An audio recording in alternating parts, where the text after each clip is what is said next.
Welcome to Orbicle Times podcast, and hello to everyone, whatever part of the globe you're from or happen to reside in. My name is Kelly Jo, and here we'll provide armchair conversations gathered from interviews and research reviews to explore the seen, the unseen, and the in-between of the supernatural paranormal phenomena, with topics that circle around spirit orbs, NDEs, OBEs, UFOs, time slips, mystical moments, higher consciousness, and more. I hope that this cast will be our meeting place and judge-free zone where we can explore, learn, and grow through the telling of. This cast will be launched on a monthly basis or a bi-weekly schedule whenever I'm able to make contact with those in the know for their telling of. Speaking of those in the know and the telling of, have you had mystical moments or other supernatural paranormal experiences? Care to share on this cast? Then consider stepping into the light with your telling of, or send in your monologue for me to read on this podcast. Simply email orbicletimespodcast@gmail.com for a chance to contribute to this cast. And it was the face of an owl, a symbol that was glowing. Then that one left, another one appeared, an eagle. It was a gold, the same colouring, the same size, a symbol of an eagle, although it was flying. So I could see the wings moving. And then it disappeared. And then a third one came, and it was a UFO.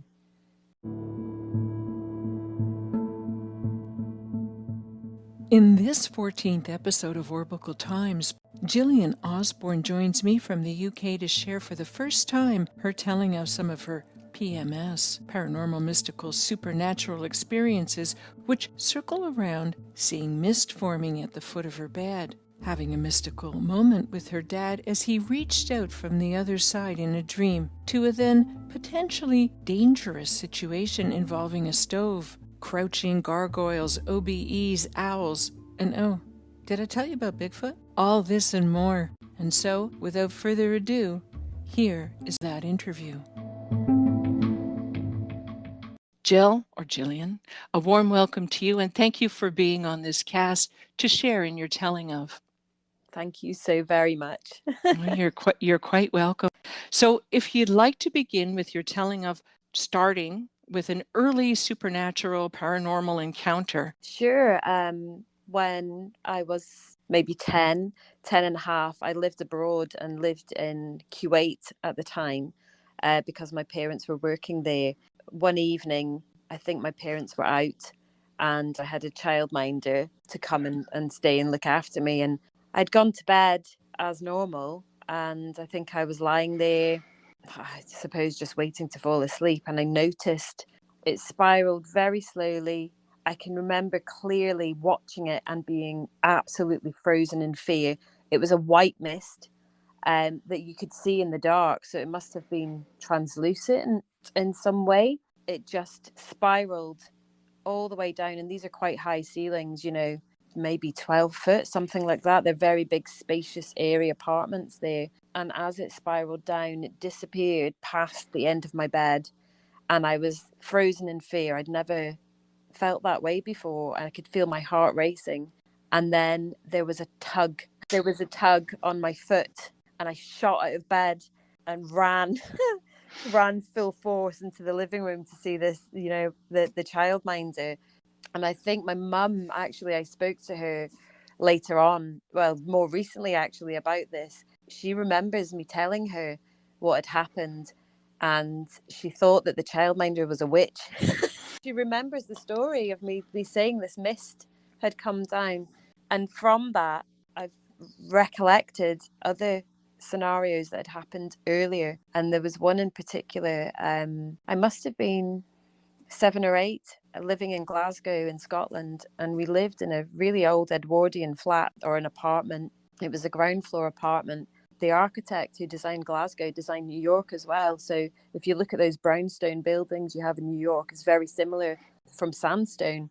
Every room was very, very big, huge rooms. Every room had a fireplace and things like that. And I can remember lying in my bed at night time in the dark and seeing a gargoyle-like creature at my doorway, and it was crouched down like a gargoyle, like a little demon, just sitting at my door. Wow.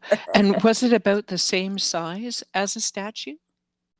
I'd say a foot, crouching. It was crouched in the doorway in the dark, and it's not the first time I've seen it. Oh, do tell. Yeah.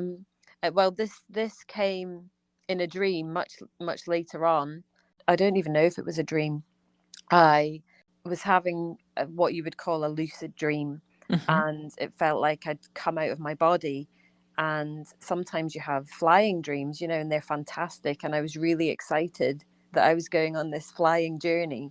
And then, as I came out or up into the space of the roof of the bedroom, there was this creature sat in the door, and I couldn't go any further. And so I went back into my body and got up. I woke up. And did you automatically, do you recall if you looked at the door to see if that was there? Yeah, it drew my eye instantly. I knew it was there. It drew my eye. I looked straight away, and it was just sitting there right at the door. And the feeling of doom that you get, this fearful, paralyzing fear, sent me back out of my dream. Well, I'm going to pull you forward, and then we'll circle back to the time slot that you're now in. Since then, have you done research on them? No, I haven't. I didn't really want to. I didn't really want to know what they are, but I knew it was some sort of being that's preventing me from going further. But maybe that was a good thing.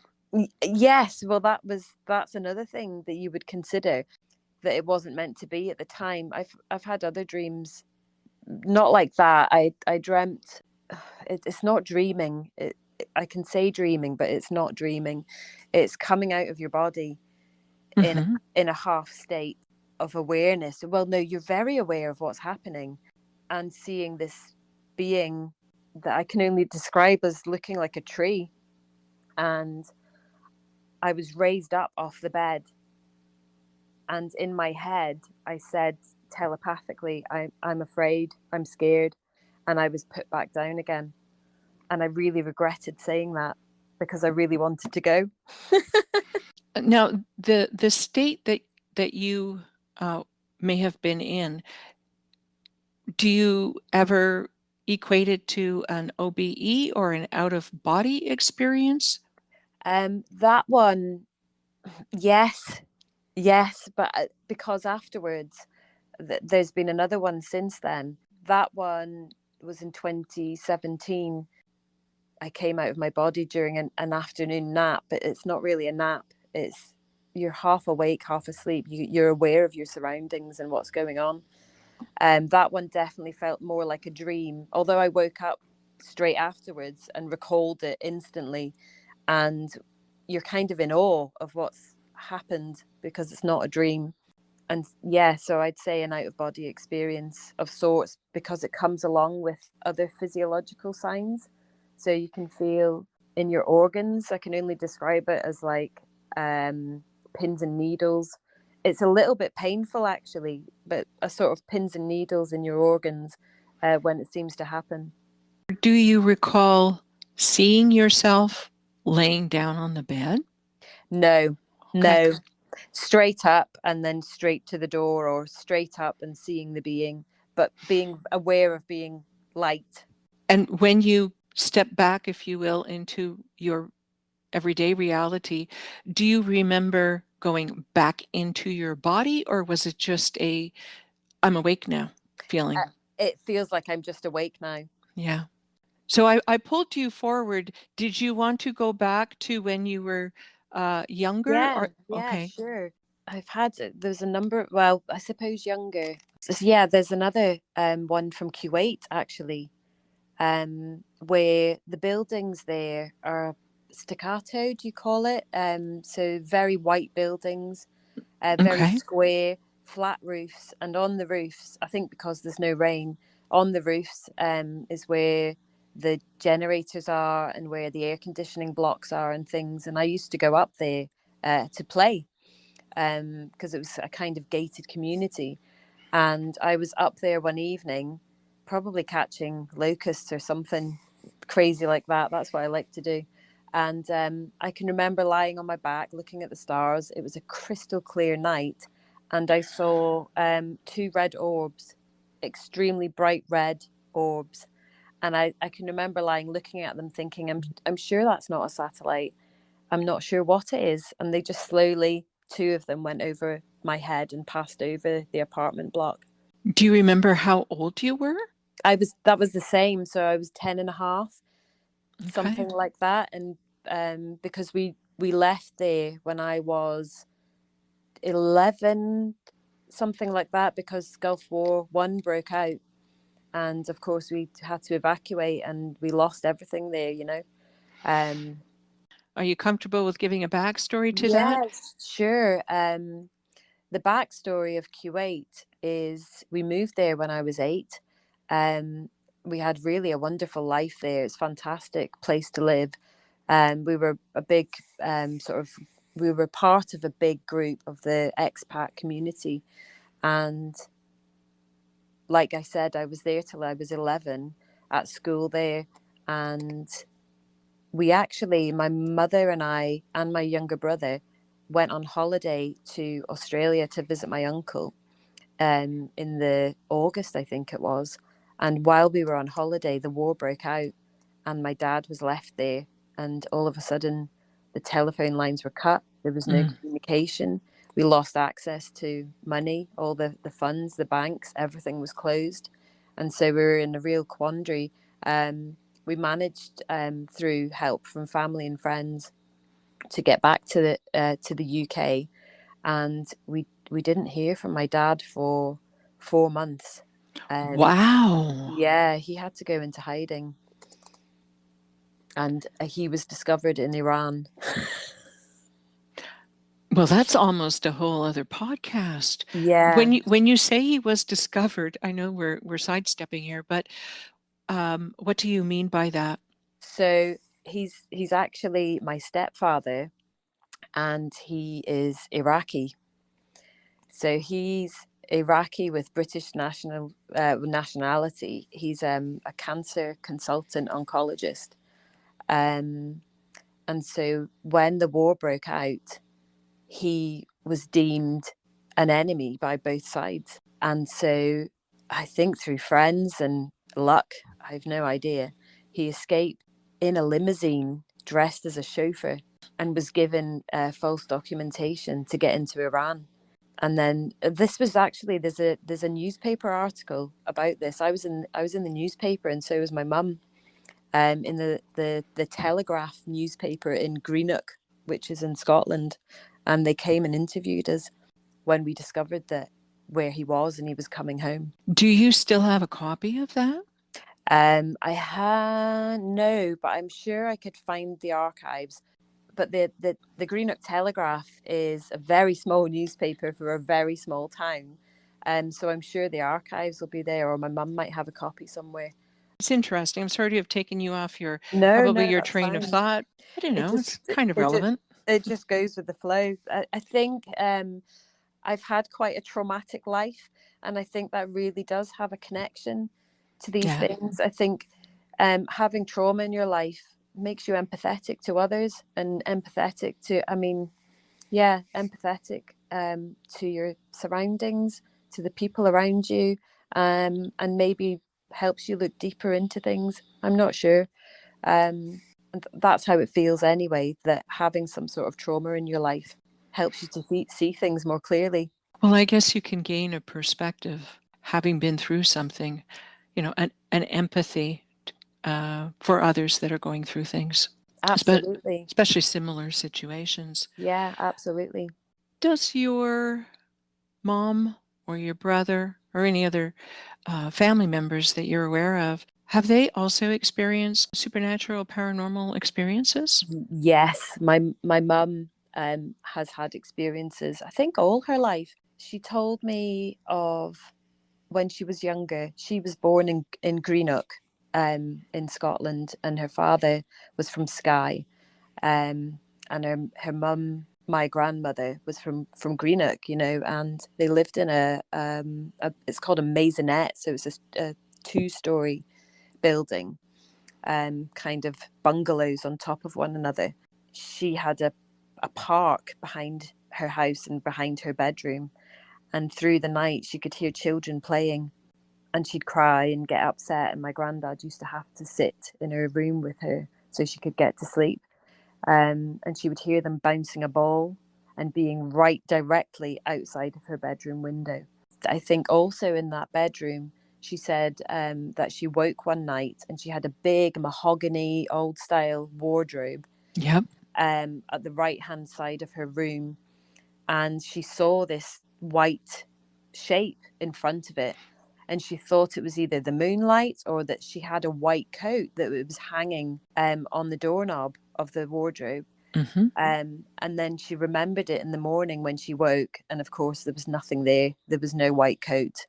And she couldn't work out what it was. How about your brother? My brother, he seems to pick things up when he's around me. So he's 10 years my junior. And whenever he comes to stay, he senses something that's in the house that maybe I haven't noticed. This was similar to the gargoyle.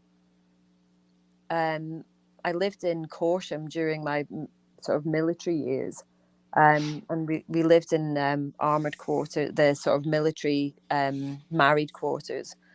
And he had come to stay for a little while. I think my husband had gone to Falkland Islands.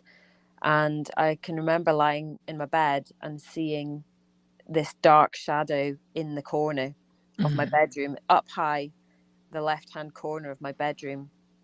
And my brother had said, Jill, earlier on in the day, he had been emptying the boot of our car and he heard my voice speak to him. And when he turned around, there was no one there. A mimic. Yeah. And he came in and he told me straight away that I was talking to him. And he said, Jill, I turned around, you weren't there. He said, the hairs in the back of my neck have gone up. He said, what have you got in here? And that afternoon, I think I was pregnant at the time with my eldest child. And I was lying on my bed and I could see this dark shadow up in the corner of the room. And that's when you become aware of it. All of a sudden, you might not have noticed its presence. And I do tend to walk around my rooms and say, please leave, you're scaring me, or you might scare my children. Can you go or go into the light? Because I don't really know what I'm doing, but I'm trying to get rid of these things that are scary when you're on your own. And it only seemed to appear when I was on my own. The same thing happened in our house in Hereford as well. And the same thing happened to my brother, where he was spoken to in my voice. In the same house as you, not in a separate house. He wasn't hearing your voice like in his own space. No, he was in my house. He was visiting and he'd hear my voice. Yes, I understand that. We had that happen here at this house too. Wow, really? Oh, yes. Oh, yes. Something very similar happened with my ex-husband and I. We had gone to visit my grandmother in Greenock, and my mother had warned me that the back bedroom was haunted and not to sleep in it because she had slept there, and it was actually where my father had died. My father died there when he was 22 of a brain tumor. Oh my. Yeah, it had taken about, I think, 3 years. And conversely, my mother was studying radiotherapy at the time, so to treat cancer. So he was very, very young. And after he passed, she had gone to stay there with my gran. And she saw, I think on one occasion, she saw an old lady sitting at the end of the bed. She didn't say anything. She just sat there very quietly. And my mother was petrified and shut her eyes and pretended she couldn't see it. And on another occasion, my dad appeared to her in the same room, sitting on the end of the bed. So she said, don't stay in the back room. So my husband at the time and I decided to sleep in the front bedroom. There was a pull down bed. I had my son with me, and we went to bed one evening and we'd just been sitting chatting, and decided to go to sleep.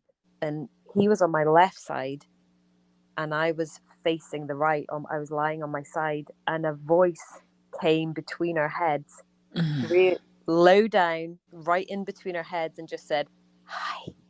Oh, good one.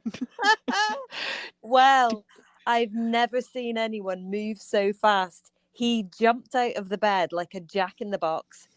He propelled himself across the room and switched the light on. And he had said to me, "What did it say?" And I said, "Hi." And he went, "Oh my God. Oh my God." And he was like crazy. And I was sitting there kind of elated, like, "Oh my God, it's real. There's something else. There's a parallel. There's something else." And so I was smiling, and he was absolutely petrified. And then, of course, later on, as the days went on, he convinced himself that he'd fallen asleep and he had spoken in his sleep, and it was him that had done it. Of course. Of course. That's a great telling. I believe that you had mentioned, speaking of having things happen in your surroundings, that you had an encounter, I don't know, of the dangerous kind, where your stove Oh turned on. gosh, yes, yes. So I'm an early riser, and I like to get up and do things before the kids get up, before we have to get ready for school and things like that. And I had gone downstairs, in my dressing gown, putting the kettle on, going in the fridge, emptying the dishwasher, and all of a sudden I smelt the hot smell of a stove. There's definitely a smell to it. Mhm. And as I turned and looked, the stove was on. So it's not so much the electric coil, it's under the glass. Okay. So it Yep. glows very bright red instantly. And it was on. And it wasn't just on number 1, it was on number 6. And the stove is low down. It's not something high up. And I went, "Oh, that's strange. Did I do that?" And I couldn't remember. And I was like, why would I do that? So I switched it off, never really thought anything more about it, and carried on with my day. And then the next morning, I was up again. And this time I hadn't walked near the cooker. And I had gone to the fridge, opened the door, and I could smell the smell again. The hairs on the back of my neck rose right up. I turned and looked, and there was it was on again, but a different hob this time. A different switch had been turned. It gives me goosebumps now thinking about it. So I switched it off, and I switched it off at the wall, and I thought that this isn't happening again. I'm not going to allow it to happen. But I tried to walk past the cooker to try and catch maybe my pockets to see if it would turn. And there was absolutely nothing. I mean, this is a click. You've really got to click, click, click, click all the way round to number 6 to get it to come on as hot as it did. I phoned my mum and told her, and I thought, because it happened in 2 days, I mean, I really thought I'd lost the plot and that I'd come downstairs and put the cooker on. And I don't use the cooker. We don't have the kind of coffee in the morning. I'll boil a kettle. You don't go near the cooker in the morning. And so it was so bizarre. And I really thought, have I come down and done that? And I can't remember. And I thought, is there something wrong with me? I really thought there was something wrong with me. And then after that, I was filling up the kids' water bottles for school. And, my kids, they're boys. I don't know how many water bottles they've lost. It's a bone of contention, and something that, irritates me because I've bought about 20 of them. And so I was stood at the sink filling these water bottles with the lids beside me. And then when I turned around to put the lid on, the lid was gone. And I hunted and hunted under the table, under the chairs, and I was, where has it gone? And then I said to my eldest son, I said, "Have you seen the lid for this?" But I was sure I had. I said, "Have you seen the lid for this bottle?" No, no. So we had to get another one. And 4 days later, my son saw it actually, and it was sat in a plant pot in the living room. And that really started to get me a little bit fearful. I don't know if it's the fear of the unknown or something escalating where I wouldn't be able to cope with it anymore. So another morning after the kids had got in the car, I said to them, "Oh, I'll be back in a minute." And I went back into the house and back into the kitchen, and I just said out loud, "You're scaring me. You're going to scare my kids. Can you please leave and move on?" And after that, it stopped happening, because I don't know, maybe a trickster, but I also directly across the street from me, there's a hospital. There's a community hospital, and I think there's a lot of old folks in there. And I wondered sometimes if maybe someone had passed and they come through, and that they, I don't know, maybe make some sort of connection with me and come into the house and then have to be told to move on. I'm not sure if that's what it is. Just going to clarify some things. Your cooker is your stove, correct? Yes. Your burners, the mechanism that turns on and off the different burners, it's electric, but it's in the front part of the stove. You don't have to reach over the burners in order to turn on your stove. Is that correct? Yes, that's correct. Okay. So that's why you were wondering, could you have snagged it, or a piece of clothing Yes. snagged it and Yes. turned it on?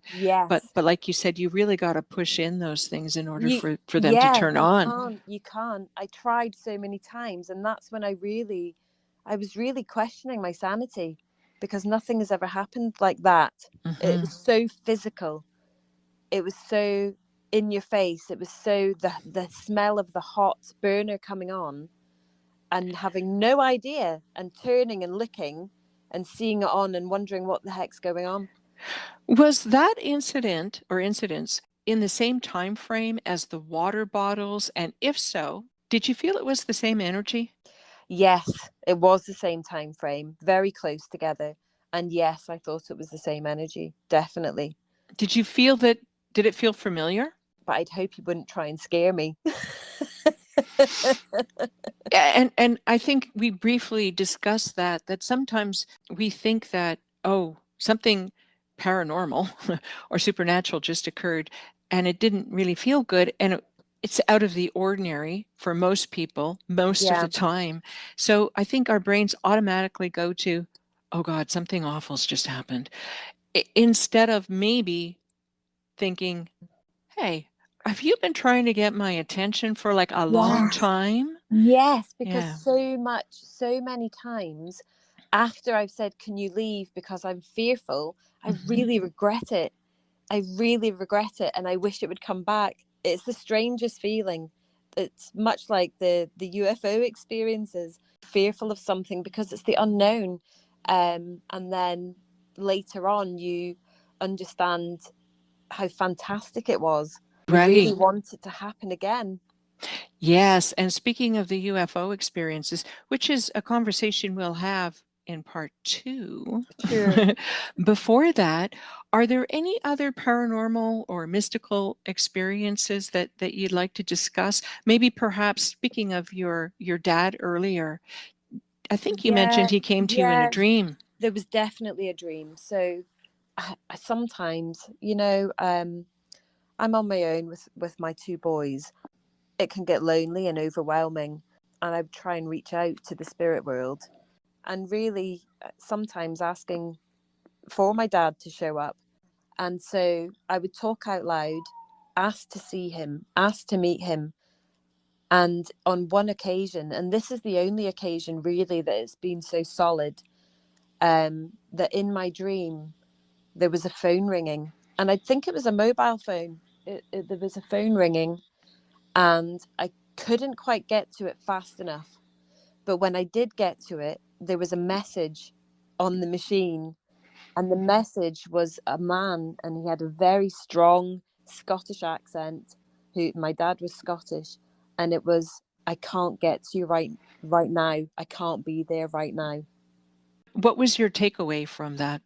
My takeaway when I woke up was that my dad had communicated with me in my dream, Absolutely. and that he sounded very distant. And I thought perhaps he's living in another life right now. That's just kind of a thought that crossed my mind, that he's already reborn, And so that would have been perhaps his consciousness reaching out, because I was reaching out to him, and it came in a dream. I'm not sure if he would be in spirit form or reborn, which is why I struggle to believe that it's him coming to visit with these little trickster things happening, because sometimes it feels like he's already in another life because there hasn't been connection. Some people believe that our energies can be more than one place at one time. Yes. Absolutely. Because if you have a connection, I mean, there's only one consciousness, is how I believe. And so you can be everywhere at once, really. And so perhaps that these are all connected, because I have always reached out to my dad, because I've really felt like I missed something monumental having him in my life. You had mentioned something now about an owl. Yeah, that was in 2017. That was an out-of-body experience where it was the afternoon. I think I had the day off. I might have been at university at the time. And I decided to have a nap on the couch, which really was unlike me. I was really very, very, very tired, exhausted. And I lay down on the couch, not on my side or anything. I had my head quite far up on the back of the couch.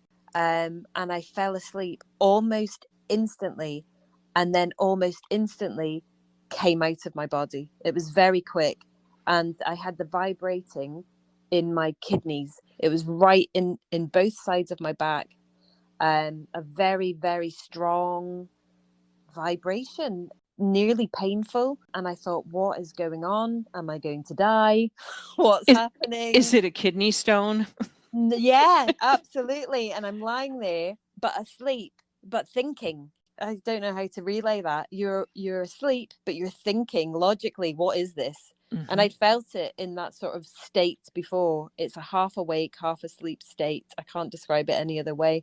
And I came out of my body about a foot, and then this glowing gold symbol appeared. It came from the right into my line of vision.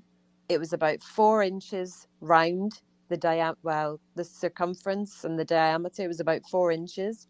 It was the face of an owl. It was a symbol that was glowing. That one left, and another one appeared, and this was an eagle. It was a gold, the same coloring, the same size, a symbol of an eagle, although it was flying. So I could see the wings moving, and then it disappeared.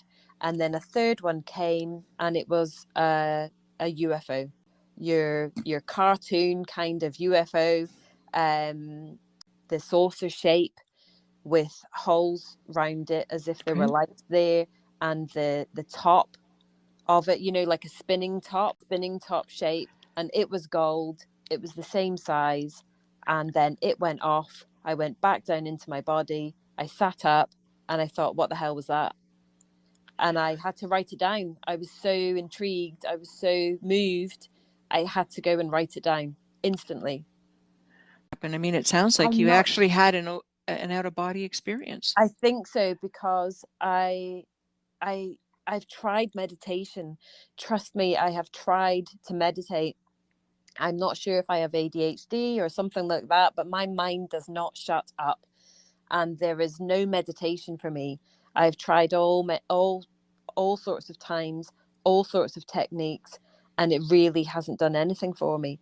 So this state is really, you're kind of just between awake and asleep. There's a center part. Because I've had lucid dreams most of my life, I really wanted to reach that place. So there was a wanting, because when you're in that place, you really remember everything. It's not like a dream and you wake up and you forget. You can't forget this. It's different. It's very different. And I was conscious of that state. And sometimes I'll go to bed thinking I want to fly tonight, and I'll fly. But it was really bizarre that I was so exhausted. I felt like I was called to sleep. It happened very quickly. It must have been, 15, 20 minutes. The symbols came across my line of vision, and then I was put back down and sat up, and I was awake. Wow. That truly is a really mystical experience. It felt that it was, and it felt like I should record it to remember it. Okay. And have you explored those themes? I know that we briefly spoke about the owl and the UFO, and I was telling you that some people believe there's a connection. Did you explore some of those I symbols? did. I Hmm. did have a look. Well, the UFO I think was self-explanatory, but the owl, I think I already had some pre-knowledge of owls being a representation of UFOs or other beings. And I have had sightings of real-time owls as well. The snowy owl here in the UK, or it's no, in fact, I think it's called the barn owl. And Yes, the the barn UK, owl. yeah, the UK barn owl is underneath is white, entirely white, and they are silent and they'll fly in front of your field of vision. And it's quite a rarity because they really are out in the sticks, out in the farms. Hmm. And around that time as well, I saw two of them and they crossed my path while I was driving. It draws my attention. That's what it does. It draws my attention that something is occurring. I'm not sure how to explain that. Aliens, or I don't like using that word, or other beings. I can imagine that perhaps I was being sent a message for what was going to happen. Hmm. And that the reason there was such a time gap between like 2017 and 2019 when it actually happened, is because maybe they don't deal in time, you know? I agree with you. Mhm. Yeah, time moves differently. Yeah. Yeah, I think so. I think that they're not running on the same timeline as we are, and they may not even have one at all. Are there any other paranormal or supernatural experiences that you'd like to Um, wrap up with? oh, there was one more. All There, right, bring it on. there's just one more. I was 5 months pregnant with you and my eldest son, Hmm. and we were living in army camp in Corsham down in England.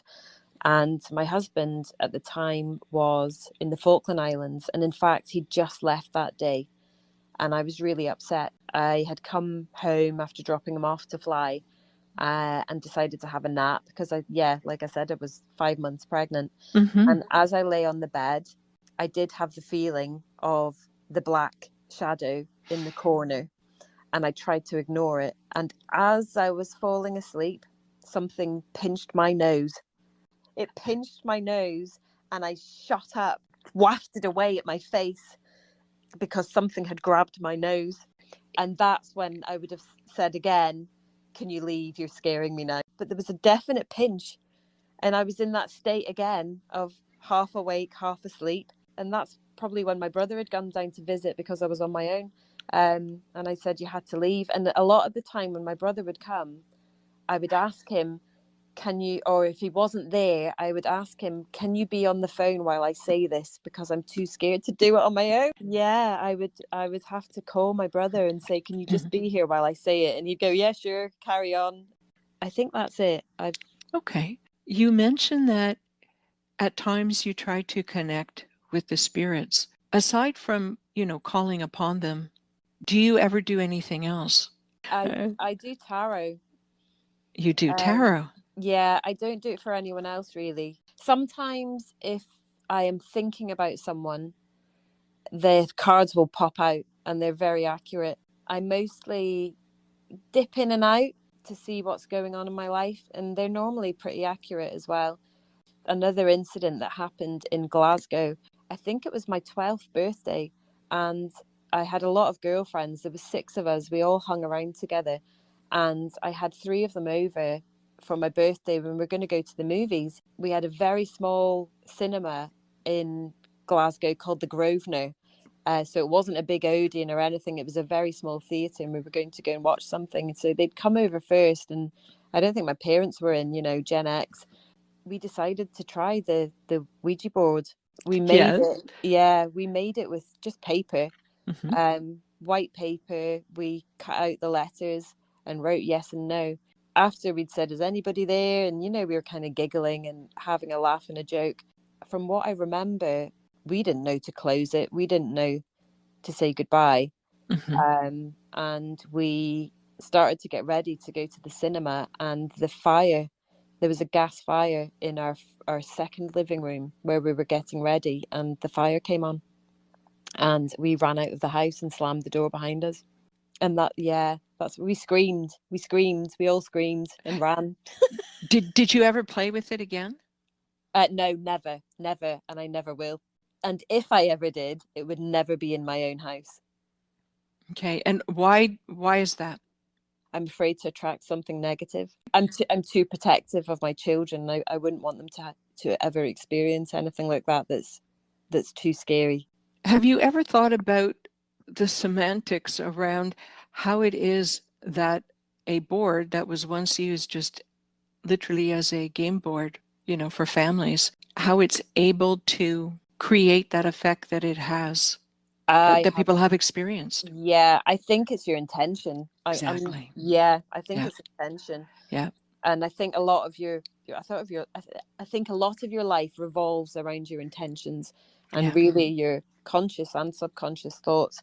But certainly when playing something you can't really say playing, when you're communicating through a Ouija board, Mm-hmm. intention is really important. And I think at the time when I was 12, we were looking for a scare, and we certainly got one. Yes. So is there anything that you would like to impart to the listeners before we end this chat? One thing I'd like to say to people is that perhaps the small things that you notice happening around you aren't so small. If I had a second chance, I'd like to get to know more about them and not necessarily shoo them off so quickly, because I do regret asking them to leave. And so maybe there's something in that. Don't be too afraid.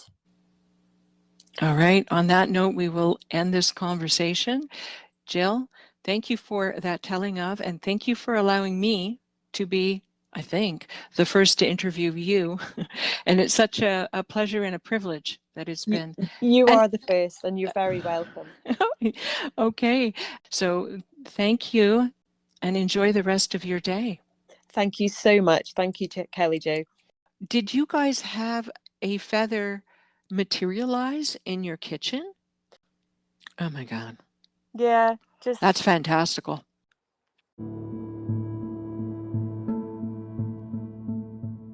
Well, we thought we were done, but we were wrong. Gillian and I stayed connected post-interview, and her experience with Bigfoot feathers' dark shadows manifested within our little chick-chat. And here now is that bonus audio. For the whole day, something had been itching in my bra and poking and poking and poking, and I was pulling and pulling and pulling.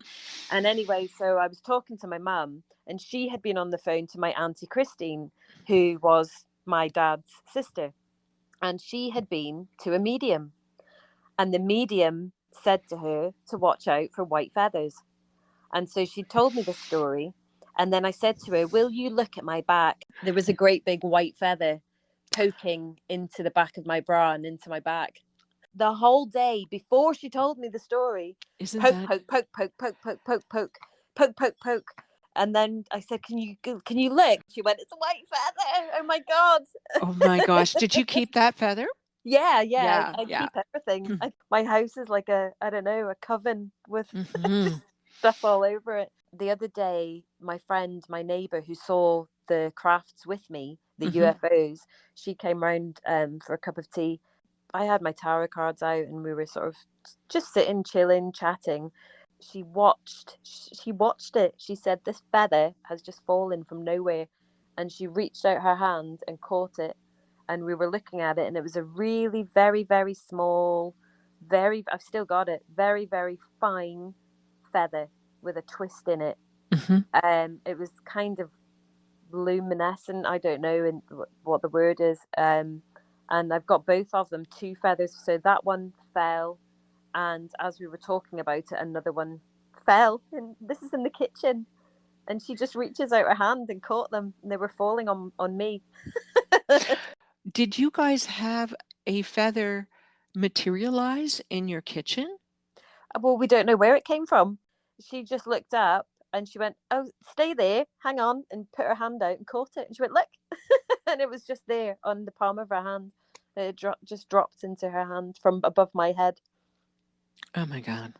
Yeah, just That's fantastical. What do you think the connection is between UFOs and other experiences? consciousness, without a shadow of a doubt. Intention, consciousness, curiosity. Did I tell you about Bigfoot? No. So I had a period of time, and when I don't know, something came across my podcast. I can't remember which one it was, and I was fascinated that there would even be anything like that in the UK. And then I started to investigate. I can't say that it was intensive or anything. I was flipping through YouTube and things like that, and there had been a sighting. Someone had taken a picture going through Bristol on the train of a Sasquatch in the bushline. And then I found some other things about Wildman in Scotland, and that it was quite common.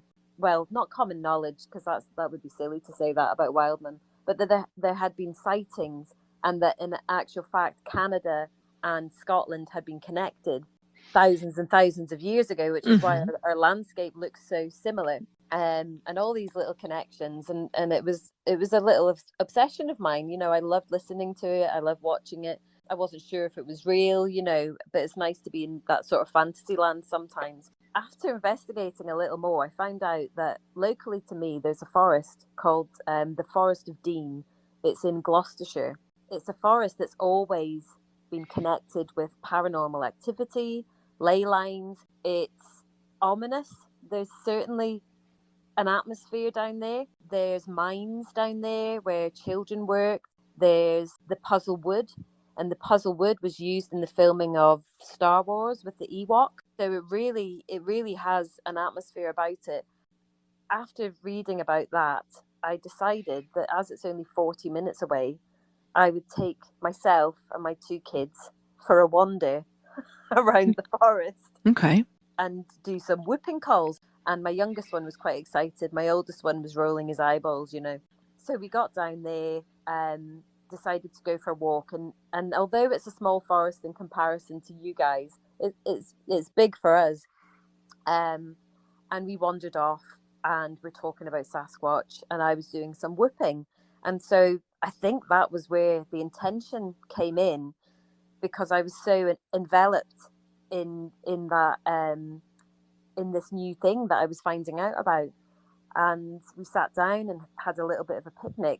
And while we were eating, my youngest son said, "I saw something behind the tree behind you. It looked like a leg. It looked like a white hairy leg." And so we were kind of laughing and things like that. And he was like, "No, I really saw it. I really saw it." We didn't really talk much about it. We went further on into our walk. We were whooping, and we had come to a sort of Y junction in the road where you could go left or right. And I hadn't been to that area of the forest before. It was off the sort of cycle track that goes round there. We heard the most enormous bellowing whoop that I'd ever heard. And my youngest son, like me, was elated, and my eldest son's face had dropped, and he was petrified. Me and my youngest son were sort of giggling, "Let's go and find it." And my eldest son, was stomping his feet, saying, we have to go now. We had 4 other big whoops. I mean, it was like the depth of a train, really strong. And there's no way I can replicate it. We were sort of excited, but then I started to get a bit scared because we had to walk back through the forest. Yeah. To get back to the car. And so because I'm mum, I had to, calm everything down. Don't be silly. It's all just make believe. Let's just get back to the car. Everything's going to be fine. And you have to normalize everything. Everything has to be reset back to normal. Sure. Let's come out of fantasy land because your mum's, into a Bigfoot thing, and get back into the car. We came back, and of course I was intrigued by what had happened, and I went onto Facebook looking for any sort of Bigfoot sighting people in the UK that I could speak to about it. I did find a lady, And she said that what you've done is you've set an intention, you've gone down there and you've woken something ancient and you've had a response. And she said, don't be surprised if other things happen. And it was after that that I had my sightings. Wow. Well, I can't follow that up with anything. I mean, isn't that interesting? And of course, you have heard about the connection between them and UFOs. Yeah, I have. Yeah. But I'm not convinced that it was Bigfoot. I think that my intention to find one was relayed, you know? I don't think it was a Bigfoot walking around the Forest of Dean and had magically appeared through a portal. But I mean, that was a possibility in my Yes. mind. But that the intention I had set, what I was looking for, appeared for me and then appeared by my house out of curiosity. I think maybe it came looking because we'd connected, and that only after what that lady said, she said, you've awoken something that's in a prehistoric forest, and probably no one has paid any attention to it for centuries, and you've gone down there with an intention and awoken something. I can't describe it any other way. I think I woke something that day. Its curiosity came to find me. The reply that you received in the forest, there is no way, right, that it could have been a person. No. It was the deepest, throatiest sound, like the horn on a train as it's moving. The response of my children was all I had to see to know that it was real. Yeah. Because my eldest son was instantly petrified. He was ready to go now. And he told me, I want to go now. And he started leaving. I mean, it was a bit traumatic. He was scared. It was a bad mum moment. Yeah, absolutely. He was scared. And that's when I knew I had to take it seriously and leave and change the dynamic of the conversation and lighten things up a little.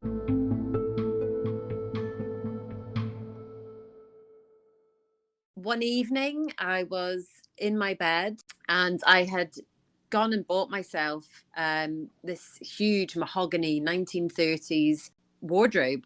It was sort of decorative. It was 3-paneled, but only the door in the middle opened.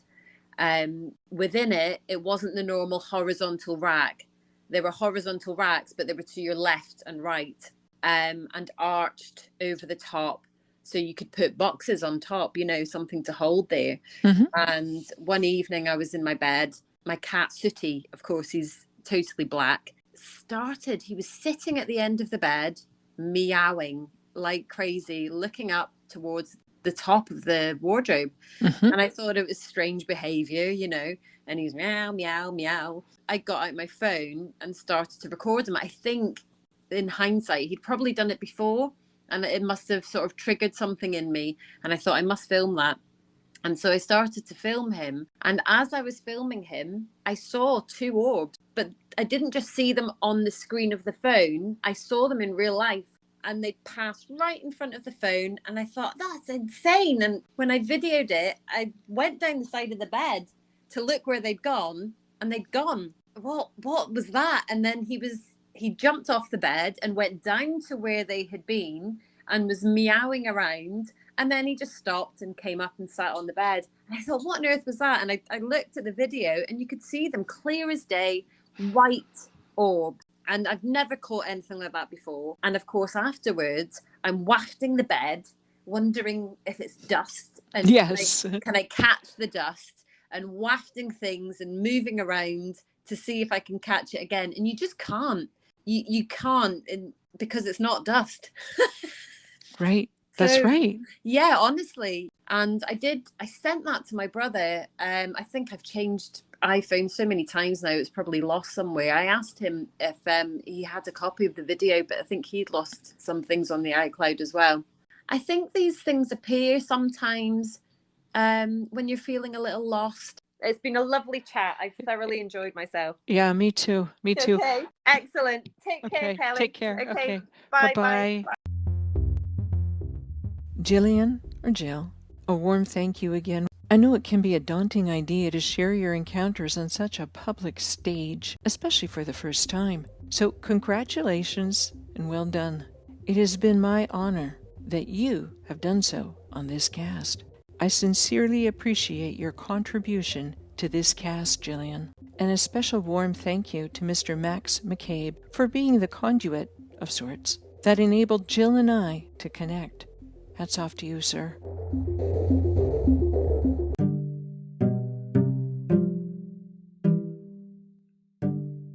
I would like to keep this cast a commercial-free zone. In light of that, please consider subscribing to my YouTube channels. All my orb videos are available by using the handle @SpiritOrbSightings, or visit my new channel with the handle @Orbicle Times Podcast. If you've already subscribed, many thanks. For blogs, episodes, show notes, bios, images, and video, please visit www.orbicletimes.com. If you enjoyed an episode, then please give a like or a share on Anchor, Spotify, Apple, or whatever podcatcher you happen to use. If you've already done so, much appreciated. Thank you for taking your time to visit these Orbicle Times.